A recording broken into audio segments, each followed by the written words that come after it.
This is the Secrets and Lies channel where we share real stories with unexpected twists. If you enjoy the video, make sure to subscribe and give it a like. It really helps our channel grow. Now let's dive into the story. My name's Ethan Carter, I'm 28, single, and I've been working in corporate sales for the past 3 years. It's not glamorous but pays the bills. I rent a 1-bedroom apartment about 40 minutes from the office. I hit the gym a few times a week, and most nights I eat takeout while scrolling through job listings I never apply to. Not because I hate my job, well, okay, I kind of do, but because it's familiar, safe, predictable. Friday nights usually mean grabbing a burger on the way home and watching reruns on the couch. Nothing special. But that Friday was different. I was the last one in the office. Everyone else had cleared out by 6 o'clock. I stayed late, wrapping up a client call that dragged on forever. When I finally shut my laptop, the building was dead silent. I grabbed my coat and headed outside. That's when I saw her, standing alone near the curb, tapping her phone. She looked frustrated but calm, classy, not in a flashy way, just polished. She was wearing a long beige coat, hair pulled back. She looked up and caught me glancing her way. "Hey," she said, "do you know if there's a better spot to get a ride around here?" My app's frozen. I paused. "You could try 2 blocks over, but I'm heading out now. I could give you a lift if you don't mind riding with a stranger." She gave me this half smile. "Honestly, I've had worse ideas today." She got in. I told her my name, Ethan. She said hers was Sophia, just that, no last name. She gave me her address, which was only 10 minutes away, but that ride stretched into 30. We talked the whole time, light stuff at first, music, the weather, how late it was, then deeper. She asked if I ever felt like I was stuck on autopilot. I told her, yeah, more than I should. She laughed and said, "You don't look like someone who settles." That one hit me harder than it should have. When we got to her place, she didn't rush out. She turned to me and asked, "Do you want to come in for a drink?" I hesitated, then nodded. Inside, her place was impressive, clean lines, big windows, modern art. It felt expensive but lived in. She poured 2 glasses of whiskey, and we sat on the couch. What started as small talk turned into real conversation about pressure, family, living a life people expect from you instead of the one you want. I didn't ask too many questions. She kept things vague, and I respected that, but something about her felt familiar, like I'd known her before. We didn't kiss, we didn't even sit that close, but the way she looked at me, like she saw right through me, stuck in my head the whole drive home. I didn't know who she really was, not yet, but I was about to find out. The following Monday started like any other, alarm at 6:45, coffee by 7:15, traffic by 7:40. I walked into the office half awake, juggling a protein bar on my phone, still thinking about Sophia. I hadn't heard from her, didn't have her number. All I had was her name and a memory of that night. I wasn't even sure if I'd ever see her again. Then around 10 a.m., everything changed. My boss, Mr. Bennett, called for a quick department meeting. He does that sometimes, just pops out his glass office and claps his hands like we're all part of some team huddle. He's mid-50s, sharp suit every day, clean haircut, always smells like a department store. He's the kind of guy who shakes your hand like he's sizing you up. We all gathered near the conference table. I leaned against the wall, sipping my coffee, zoning out. Then he said, "Before we get started, I want you all to meet someone very important to me." I looked up. She walked in, Sophia. Same polished presence, same calm confidence, hair down this time, soft curls, wearing a navy blazer, heels clicking softly on the floor. And when her eyes scanned the room and landed on mine, I saw it, just a flicker of recognition, a tiny pause, but nothing more. She smiled at the group. "Hi, I'm Sophia Bennett. I'm just visiting today, but I've heard great things about this team." Sophia Bennett. My stomach dropped. My boss's wife. The woman I spent Friday night with, the one who poured me bourbon in her living room, who sat across from me talking about life like we'd known each other forever. I stayed completely still. My brain scrambled to remember everything we talked about, everything I said. Did I tell her where I worked? I didn't think so. She never mentioned a husband, never said a word about being married. And now she was standing 10 feet from me, introducing herself like none of it ever happened. She didn't let anything show, not a glance, not a word. She played it cool, perfect even. After the meeting, everyone went back to their desks. I stayed frozen in place, gripping my coffee like it was anchoring me to the floor. My manager patted my shoulder on his way past. "That's the boss's wife," he whispered. "Don't mess around with that one." Too late. The rest of the day was a blur. I tried to act normal, but my head was spinning. Every time I heard her voice from the office, every time someone mentioned her name, I felt like I was sinking. Did she know I worked here?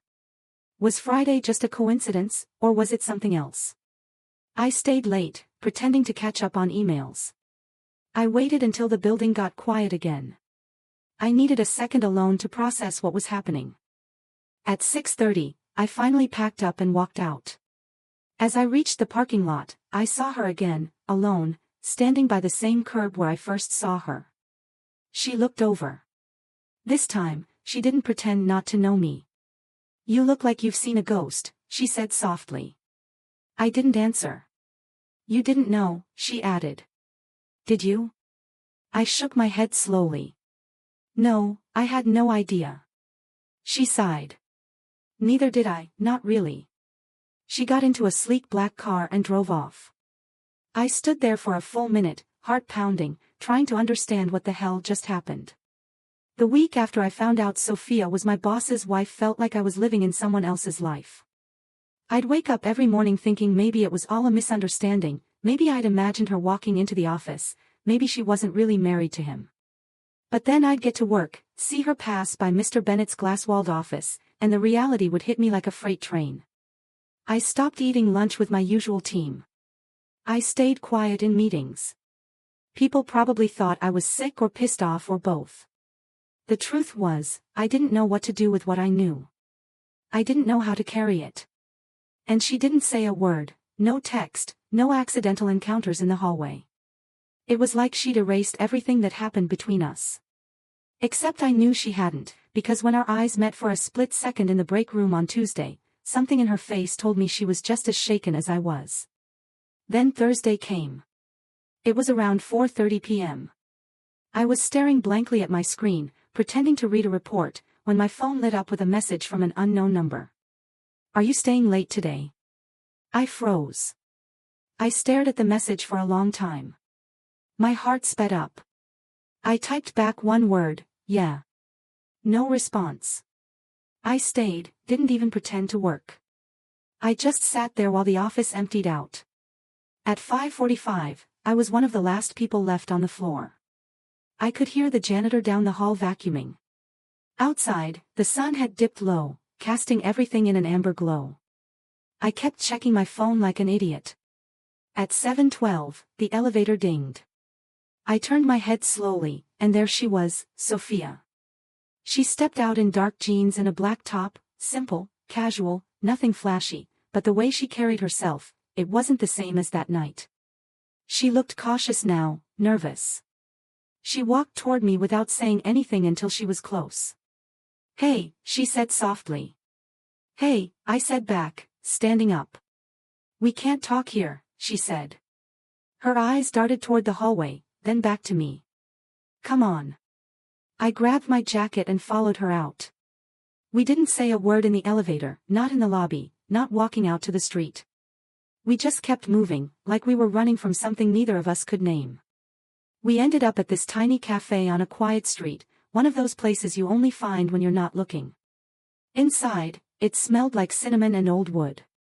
The place was nearly empty. She ordered mint tea. I just asked for water. I couldn't think about food. We sat in the far corner, away from the window. She looked down at her cup, then finally spoke. "I didn't know where you worked." "I swear."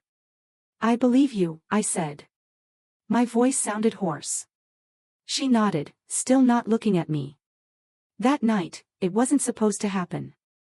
I wasn't looking for anyone. I felt safe with you, and I haven't felt that in a long time. I didn't say anything. I didn't know what to say. She kept going.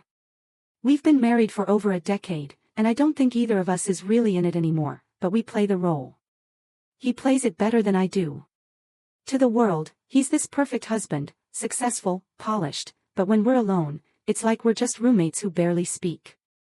Her voice cracked on the last part. She looked away, blinking fast. I'm not trying to make excuses. I just need you to know that I didn't use you. That night meant something. I finally looked her in the eyes. It meant something to me too. We sat in silence for a long time. The waitress passed by once, then again. I think she could tell we didn't want to be interrupted. Finally, Sophia leaned in, her voice low. So what do we do now? I shrugged. I honestly don't know. But I don't want to forget about it. I can't. She nodded slowly. Neither can I. But we have to be careful. No calls, no texts at work. We don't know each other. And outside of work? I asked. She looked at me. Outside of work, we'll see. We left separately, no hug, no kiss, just that quiet understanding that something had started, and neither of us knew how to stop it. The days that followed that night at the cafe were hard. On the outside, everything looked normal. I was back at my desk, back in the office, pretending like nothing had happened. But internally, it was like a constant buzz in the back of my mind, a question I couldn't answer. What are we doing? At work, it was business as usual. I'd get the usual nods from Mr. Bennett when I passed him in the hall, or he'd stop by my desk with some minor requests. Every time I saw him, I thought about that night when we spoke for the first time as two people who knew too much about each other, the night I spent with his wife. I couldn't stop thinking about Sophia. I couldn't stop wondering what would happen next. We hadn't spoken since the cafe, and I respected her wishes. The thing was, even though we didn't talk, I felt her presence all around me. It was like we were both moving through the same space, aware of each other but pretending nothing was there. Work became a distraction. I threw myself into the projects I had on my plate, trying to keep my head busy. But then I'd catch myself thinking about her, the way she looked that night, the way she had talked about her life, about her marriage, how we'd connected on a level that went beyond just physical attraction. It was clear to me that she wasn't happy. She had told me as much. But she also made it clear that this thing between us was something neither of us had planned. It had just happened, and now we had to figure out what it meant. I tried to distract myself, but it wasn't working. I thought about her more than I should have, more than I cared to admit. And then, as if she knew I was waiting for it, I got the message, tonight, 9 p.m., same place. That was all it said. The same place, the cafe where everything had started. There was no question in my mind. I was going. I had to go. I didn't tell anyone. I didn't even mention it to my friends. This wasn't something I could talk about with anyone. I wasn't sure if I even knew how to talk about it. What would I say? Hey, I'm sneaking around with my boss's wife, and I don't know what to do about it. No, that wasn't the kind of conversation you have with your friends. I got to the cafe a little early. I grabbed a table in the back corner, the same one where we had sat before. The place was almost empty. It had that calm, quiet vibe, perfect for the type of conversation we were about to have. I didn't want to think about what I was doing, but I couldn't help it. This wasn't just some casual fling. It wasn't just about sex or some late-night escape. There was something more to it, something deeper. And no matter how hard I tried to convince myself otherwise, I couldn't shake the feeling that this connection with Sophia meant more than I was willing to admit. I checked my watch, 9:05. She was late. I shouldn't have been surprised. Sophia always seemed to have that air about her, like she was always running late but didn't mind. And when she finally walked in, it wasn't anything spectacular. She wasn't dressed up. Her coat was thrown over her shoulders, her hair up in a messy bun, and she had this tired look in her eyes. She looked like someone who had just gotten off a long day at work and was trying to breathe. But when she saw me, when our eyes met, something shifted. She smiled softly, like she had been expecting this moment too, like she had been waiting just as much as I had. She sat down across from me, not saying anything at first. It was like she was gathering her thoughts. And then, almost as if the weight of everything had finally caught up with her, she spoke. "I feel like I'm doing something terrible," she said, her voice quieter than usual, almost like she didn't want to admit it. I stared at her, unsure of how to respond. I didn't know how to tell her that I was feeling the exact same thing, that I was feeling torn between wanting to do the right thing and wanting to follow what my gut was telling me. That night with her hadn't just been a mistake. It had been something I had wanted, something we both had wanted. "We both are," I said, trying to keep my voice steady. She looked down at her hands, playing with the edge of her napkin. "I didn't expect this. I didn't think I'd get caught up in something like this." "I didn't either," I admitted. "But it's happening." She looked up at me then, her eyes searching mine. "I don't know what to do about it, about us. I don't regret what happened, but I don't know where it's going. I feel like I can't stop thinking about it." I didn't know what to say to that. How could I? I was in the same position. I couldn't stop thinking about her either. Everything about her felt magnetic, the way she carried herself, the way she spoke, the way she looked at me. It was more than just physical attraction. There was something deeper there, something that I wasn't sure I was ready to understand. We sat there for a few more minutes in silence, the weight of the conversation hanging over us. I wasn't sure what I expected her to say next. Maybe I was hoping she'd give me a solution, something concrete that would make everything easier. But life wasn't like that, was it? "I don't know what's going to happen next," she finally said.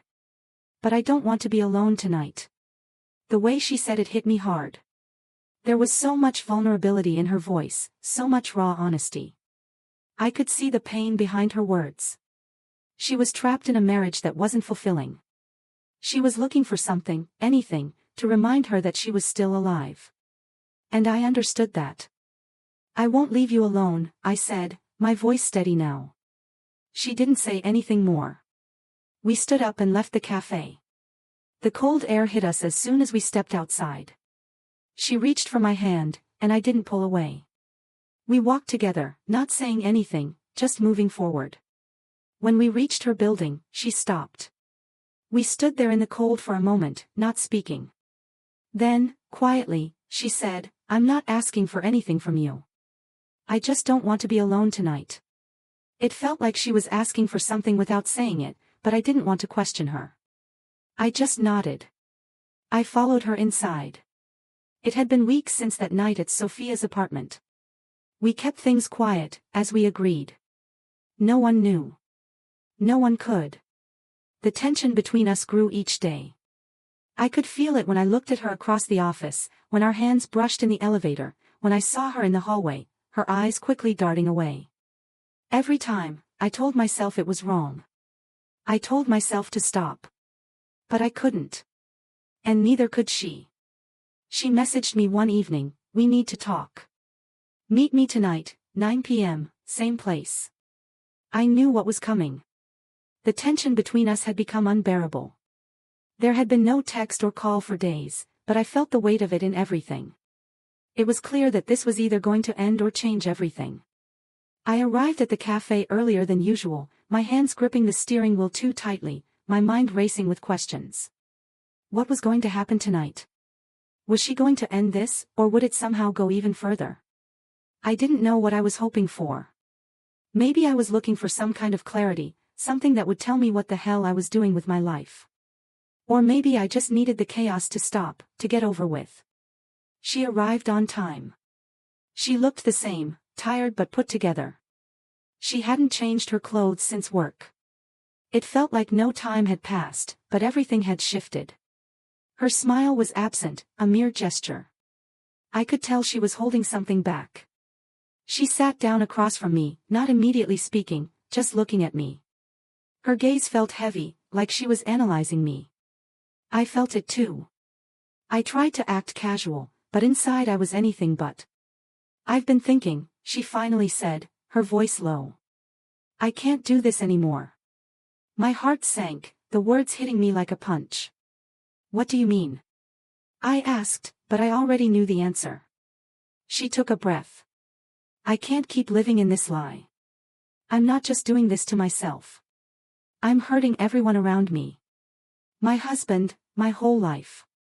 She trailed off, staring into her cup, her hands trembling slightly. I didn't know what to say. For once, I felt completely lost. Was this the end? Was she finally realizing what we were doing and how much it was destroying her? Or was it something else? She looked up at me, her eyes glossy but determined. I have to tell him. I can't keep this secret anymore. I'm going to tell William everything. William. Her husband. My boss. The words hit me like a bomb. I hadn't prepared myself for this. I knew our situation was complicated, but I never thought it would come to this. Sophia, no, I said, my voice breaking. You can't. If you tell him, if he finds out, it'll destroy everything. You'll lose your marriage, your life here, at work, everything. She nodded. I know. But I can't keep going on like this. I've lied to him long enough. And to myself. And to you. She paused, then added quietly, I thought maybe you'd be different. I sat back in my chair, staring at her. The guilt was overwhelming, but there was also something else, something that felt like a relief. This was it. The truth was coming out. No more hiding. But then the reality hit. The world we had been living in, the secrecy, the whispers, was about to crash down. She stood up suddenly, her eyes wide with emotion. I need to go home and talk to him. I can't keep avoiding it. I have to face this. Before I could respond, she turned and left the cafe, disappearing into the night. I sat there for what felt like hours, the weight of what she had just said sinking in. She was going to tell him. There was no turning back now. I drove home that night, replaying everything over and over in my mind. Was this really happening? Was this the end of it? Would she truly go through with telling William? And if she did, what would happen next? The next morning, I woke up to a message from Sophia. It was short, simple, and almost cryptic. We need to talk. Meet me at the office, noon. My heart skipped a beat. What could it be? Had she gone through with it? Was she going to tell me something more? I arrived at the office, my stomach in knots. As I walked through the door, I saw her sitting at the coffee machine. Her face was pale. She didn't look like the woman I had seen the night before. She looked defeated.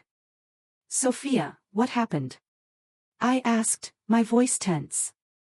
She looked up at me, her eyes filled with a sadness I hadn't seen before. I told him, she said quietly. I told William everything. I stood frozen, not knowing what to say.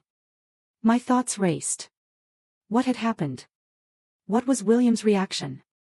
Did he know everything, or had she just hinted at it? I thought he'd be furious, she continued, but instead, he asked me to leave. He said he needed space, and then he told me to figure out what I really wanted. I felt a pit form in my stomach. What did that mean? Was he giving her an ultimatum? What was going to happen now? He's not angry, she said, almost as if she was trying to convince herself. He's just disappointed. And so am I.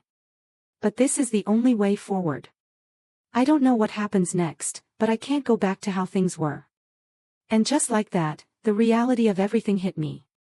Sophia had risked it all, her marriage, her career, everything, for this secret. And now she was left with nothing but uncertainty. As she walked out of the office, I felt the weight of the decision she had made. She had chosen to face the truth, but the truth had its own consequences. And as I sat there, I realized that we were both trapped. We had no idea what was going to happen next, but one thing was clear, things could never go back to how they were. It's been 4 months since everything changed. The world I knew, the life I had, it all came crashing down in one night. But even after everything, I didn't expect it to feel like this. William, her husband, my boss, had done exactly what I feared. He filed for divorce, and just like that, everything Sophia had worked for, everything they had built together, was gone. The job I poured years into, the position I fought for, was stripped away just as easily. He fired me the moment he found out, didn't even blink. It was over. No more office, no more meetings, just silence. It was hard to find a reason to keep going, but I had Sophia, and for a while, that felt like it was enough. We moved in together shortly after, in a tiny apartment on the edge of Willow Creek. It wasn't much, but it was something that felt like a new beginning. For a while, I believed it could be something real. Maybe this could work. We could rebuild, not just her life but mine too. She had been broken, lost, unsure where to go next, but we had each other. It felt like we had a chance. But as the days passed, the cracks started showing. At first, it was small things, quiet dinners, her long silences, the way she'd stare out the window like she was waiting for something that would never come. And then one day, it hit me. She wasn't ready for this. She wasn't ready for the life we were trying to build. She missed the comfort of what she had before, the safety of her old life. The reality of our situation was too much. I tried to hold on. I tried to be there for her in the way she needed. I thought that love was enough, that we could make it work if we just tried hard enough. But the truth is, we were both broken in ways I didn't fully understand. We had nothing left, no money, no career, no plan. We were starting from scratch, and it became more and more clear that Sophia wasn't cut out for this. She was used to a life of comfort, security. She wasn't prepared for the struggle. I saw it in the way she'd retreat into herself, the long nights where she'd sit up staring at the ceiling, lost in thought. She was exhausted, emotionally drained from everything that had happened. One evening, after a particularly quiet dinner, she finally said it. "I can't do this anymore, Ethan." Her voice was calm, like she'd been carrying the weight of those words for too long. I didn't want to hear it, but I knew it was coming. I thought I could, but I can't. I need to go. I remember just sitting there, not knowing what to say, how to react. There were no more words, no arguments, no convincing her to stay. She was done. She needed to go back to her old life, back to some semblance of normalcy, and I couldn't offer her that. She left the next morning, quietly, without fanfare. She packed a few things, and before I knew it, she was gone. Just like that. I was left in the empty apartment, surrounded by the silence we'd built together, the silence I didn't want to hear. I didn't know how to feel. Anger, betrayal, confusion, they all mixed together, a cocktail of emotions I couldn't sort through. One thing was clear, though. I had no one left, not her, not the life I thought I could build with her, not even the job that had kept me afloat for so long. I sat in that apartment for days. The same apartment that had felt like a new beginning now felt like a cage. I kept replaying everything in my head, the nights we spent together, the promises we made, the way she looked at me with that hope in her eyes, only for it to fade away in the light of reality. This wasn't a life I thought I would have. I thought I could make it work with her. I thought we could be happy, even if it meant sacrificing everything else. But the truth was, we were both running from our own realities, and we had nowhere to go. Sophia's departure left me more alone than I've ever been. It's a strange feeling to be left by someone you thought you'd spend your life with. She wasn't just leaving me, though. She was leaving the entire life we tried to build. And now I was left with nothing. I thought I understood how fragile everything was, but I didn't. I didn't realize how easily it could all slip away. One moment, you think you have everything figured out.